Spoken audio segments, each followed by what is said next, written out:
Hi, welcome everyone. I'm Dwight Stanford. I'm the Stanford part of Paolini Stanford Winery, and with the help of my associate, who's from the Ascoli-Piceno region of Le Marche, which is on the Adriatic side of Italy, we decided about 9 years ago to start a venture together and grow some different varieties of grapes and do some things that weren't being done here in Le Marche. We planted our vineyard in 2008. Our first harvest was 2010. This structure where I'm seated was built just in time for the very first harvest in September of 2010. And we're now on our sixth harvest here in 2015. So you probably wonder, where is Le Marche and why are we here? The wine regions that are famous in Italy are the Veneto and the Piemonte and Tuscany and Sicily. And we're not in any of those places. Why Le Marche? First of all, you'll read lots of articles that talk about Le Marche, the new Tuscany.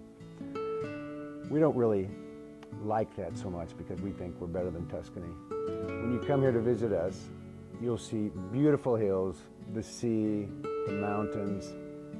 It's the way Italy used to be. The traditional Marche inhabitant, I like to say, has 2 pigs, 10 olive trees, 2 rows of vines, and 4 chickens, and a garden. And it's still traditional Italy here.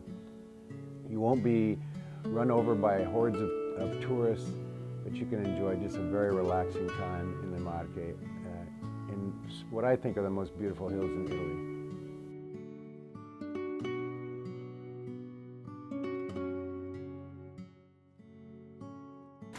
Okay, here we're harvesting the 2015 Cabernet Franc. Really beautiful grapes, small grapes. Was a great year because lots of sunshine, and really that prevented the mildew that we're sometimes susceptible to in a rainy year. So because we farm organically, we can only use copper and sulfur. So, well, these might hold 22 or 3 kilos. So while they're not very much one at a time, we end up sometimes lifting these twice. So we're talking about lifting 13 tons of grapes in one day. 20 kilos at a time.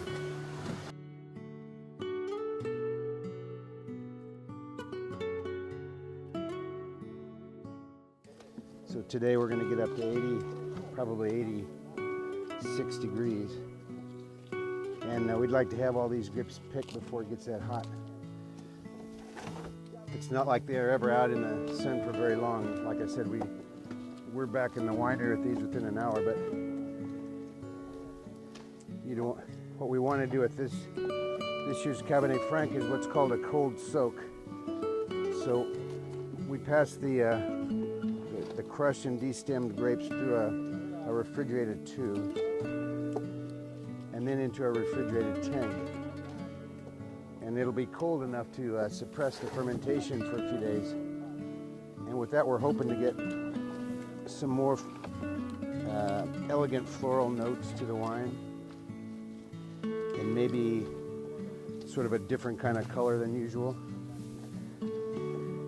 Cold soaks are one of those things that are not very scientific. A lot of wineries use them because it's always worked, and we're going to try it this year ourselves.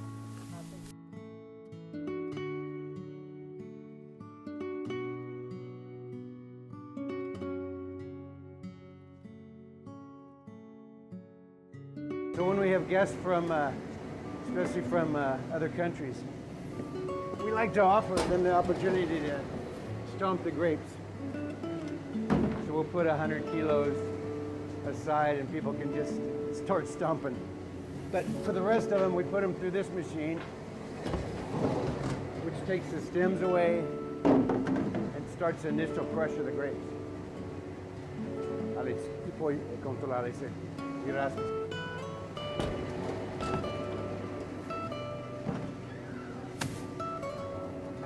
we're really popular with the bees and the wasps. They know when we're harvesting. Okay, this is what we call a pump over. It's an open pump over. Until the wine finishes its fermentation, once a day, we let it come out into this tank and then pump it back over the top of the skins.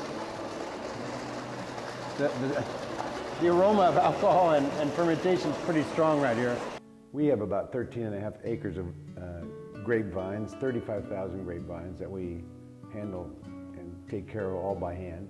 We do that with just 2 people, and every time we get to the next step, we feel like we can breathe a little more easily. So when we finally get those wines into the barrels, we're really feeling better about things. What we do with our red wines, except for the Talia, is have the different grape varieties spend some time in French oak barrels. We started out with several different sizes, from 220 liters to 500 liters, but we've now picked a size that's right in the middle of those. It's 350 liters. These barrels are all made in the Burgundy region of France. They're beautiful barrels when we get them in there, and they give a nice effect to the wine up to 3 years. Every year we have some turnover, but we don't use all new oak every year because we want our wines not to be overly aggressively oaked. This is from a cooperage called Calvin. The people from the cooperage have actually come to visit us here in the winery and given us ideas about which types of toasting we should use for our different varieties. So we have 2 toastings. We have a medium toast and we have a prolonged light toast, and they add different characteristics to the different kinds of wines that we have. Up to this point, our Bordeaux varieties have spent 1 year in oak, our Syrah 2 years in French oak, and our Montepulciano spends 2 years in the larger oak barrels that are 2,500 liters that you see behind me.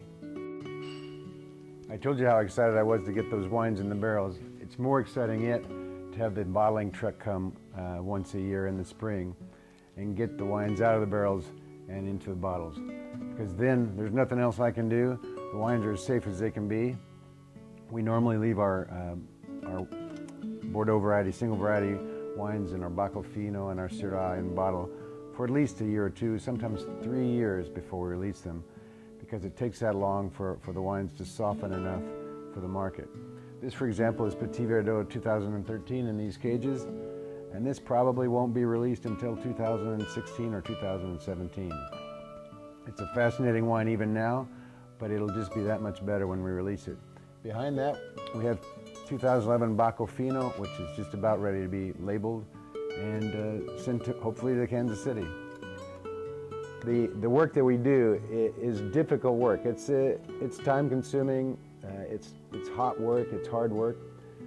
The thing that makes it all worthwhile, though, is sharing our wines with our friends and with you guys. Nothing would make me happier than to have you come visit us here in the market, and we have a bed and breakfast just 50 meters from the winery. If you come in September or early October, we'll put aside 100 or 200 kilos of grapes, and you can stomp grapes just like Lucy. You can see what it's like to watch fermentation. If you come in October, you can help us pick olives and watch the olives being processed into olive oil. It's a fascinating experience, and I tell you, you won't have a more relaxing vacation than you can have here in the market. I'd like to thank you very much for trying our wines. I hope to raise a glass with you someday myself as I come back to Kansas City to do various tastings and events. Vi do un ringraziamento dal cuore e un arrivederci dalle Marche. Grazie, brindisi.